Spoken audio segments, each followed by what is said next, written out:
বন্ধুরা, আপনারা তো হালুয়া পুরি দোকান থেকে কিনে খেয়েছেন, কিন্তু আমি যেভাবে করব আর যেভাবে দেখাবো একবার করে খাবেন, খুব ভালো লাগবে, দোকান ফেল হয়ে যাবে।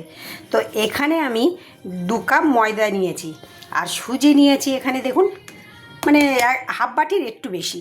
আর এখানে আমি যেহেতু হালুয়া পুরি একটু হলুদ কালার হয়, তা আমি একটু গরম জলে একটু কেশর ভিজিয়ে রেখেছি। তো আসুন আমরা বানাই।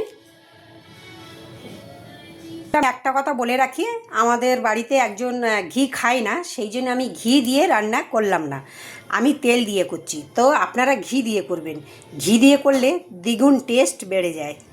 আমি তেলে করলাম কেন, উনি খান না ঘি, তাই। কড়াইয়ে আমি তেল দিয়ে দিয়েছি, এবার সুজিটা একটু ভেজে নেব। আপনারা ঘি দিয়ে করবেন, ঘি দিয়ে বেশি ভালো টেস্ট হয়। একবার যদি এভাবে বানিয়ে খান আর দোকানে কিনেই খাবেন না, দোকানে সত্যি ভালো লাগে না। আর এটা আমি বলছি বলে না, আপনি করে খেয়ে দেখবেন, যেভাবে দেখাচ্ছে ওইভাবে করে খেয়ে দেখবেন, দারুণ লাগে।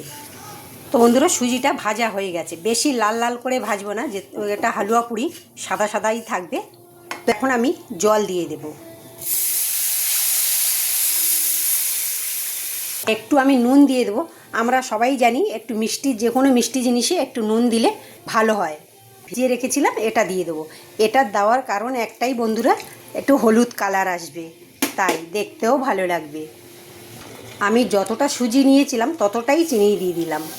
আপনারা মিষ্টিটা বুঝে যদি চান তো আর একটু বেশি দেবেন তো বেশি দেবেন, কম দেবেন তো একটু কম দিয়ে দেবেন, যে যেরকম মিষ্টি খাবে আর কি।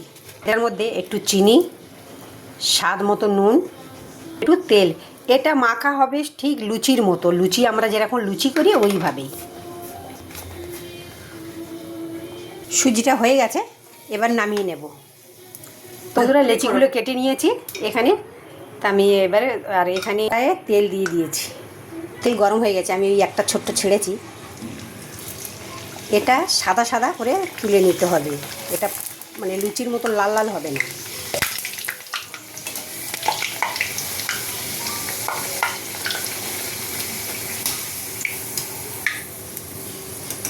ফুলবে কিন্তু সাদা থাকবে।